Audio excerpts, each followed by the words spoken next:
If you're here, it's because you want to learn how to play Sudoku or because you already know but want to get better. And yes, that's what we're going to do. This video is for people who don't know anything about this game. But if you already know how to do it and what you want is to improve, click the link that's showing up in the card so you can see more Sudoku techniques and learn more advanced things. Hello.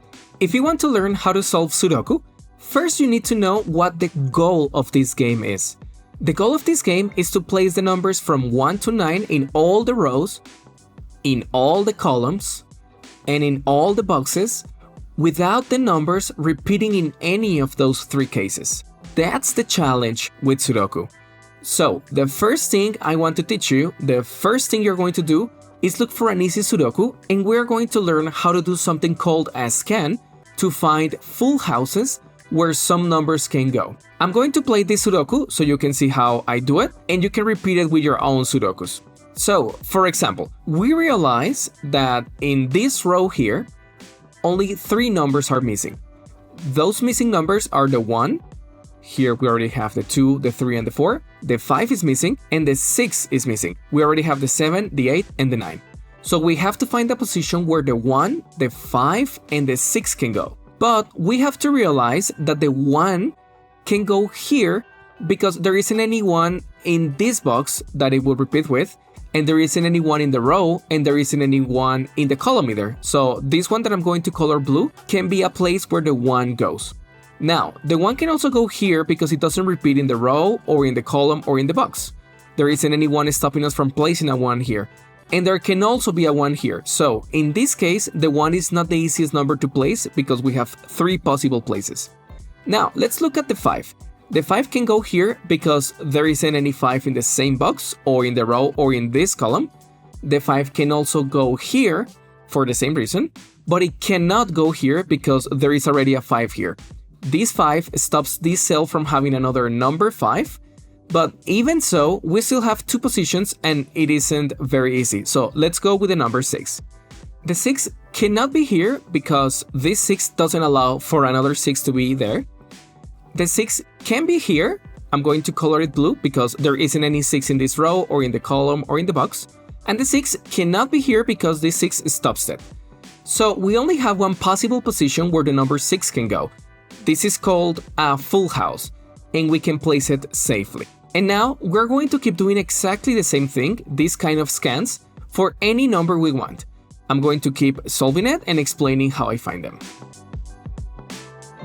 I want you to look at this box here and realize that the number 4 is missing. But this 4 here is making it so I cannot place the 4 here, or here, or here. The only place where I could place a 4 is here. We place it. I want you to look at this box here where the number 5 is missing. But this 5 here stops me from placing it in these 2 positions, and this 5 here stops me from placing it in these 2 positions. The only possible one is this one. In this box here, we're missing the number 7, and we have this 7 affecting this row, this 7 affecting this row, and this 7 affecting this column. The 3 of them together only let us place a 7 here. In the same way, in this box here, this 7 and this 7 only leave us one position for the missing 7, which is this one. Then, in this box, thanks to this 7, and this 7, we can place the 7 here. And this is basically what you have to do with your Sudokus when they are easy. When they are easy, you're going to be able to solve them all just by doing these scans. I advise you to do them in order. You can start with the boxes, this group of 9, and you do something called counting. So you count from 1 to 9, and you see in which positions that number could be. For example, the 1 here can be in all the positions. There isn't any 1 affecting here. The 2, we only have these 2 affecting, and it gives us 2 positions. The 3 is already there, up to the 5. The 6, we have this 6 affecting, but it doesn't give us only 1 position. The 7, the 8, for example, here we have this 8 here, this 8 here, and this 8 here. And you may already be realizing that it gives us this position, so we could already place this 8. And you go all the way to the 9, so that when you're done with this box, you can continue in any order. You can go with this one, then this one, then this one, and you keep doing these scans until you fill the whole Sudoku. If you already did the whole scan and it still doesn't fill up, you can do it by rows for a change. And if you already did everything by rows, you can now do it by columns, and you're going to keep finding new numbers. Like that until the Sudoku is complete. If your Sudoku doesn't get completed, I hope you keep watching the videos that come next because we're going to be solving Sudokus that are a little more difficult and need you to apply different logic to solve them. So let's finish this Sudoku. But before that, I want to remind you that my digital book Master Sudoku Basic Level is already available, where you're going to see all the basic techniques for solving Sudoku explained, but more importantly, you're going to find Sudokus that are only going to challenge you to use those specific techniques so that it becomes much easier for you to learn each one of them. You're also going to have more than 80 Sudokus at the end of the book so you can play and practice, and you'll be able to play it both on paper and digitally. To get it, you just have to follow the link that I'm leaving for you here in the card, in the description, and in the pinned comment of this video. And it would make me really happy if you got it, not only because I know you're going to like it a lot, but also because that way you'd be supporting the channel too. Go to the links I'm leaving for you, and now yes, let's continue. Sometimes this is going to happen to you where only one number is missing.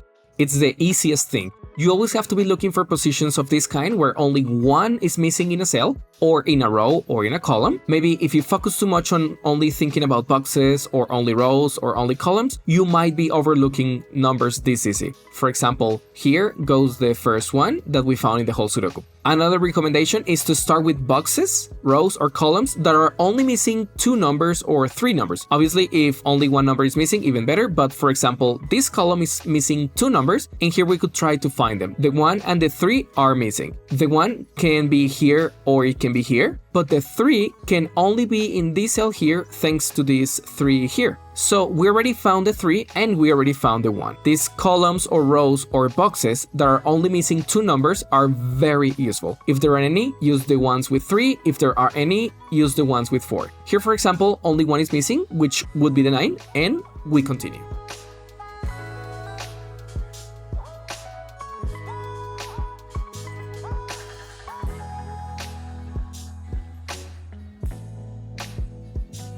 And finally, this 2. If you realize, we have a finished Sudoku where the numbers from 1 to 9 are in all the boxes, all the rows, all the columns, and they don't repeat.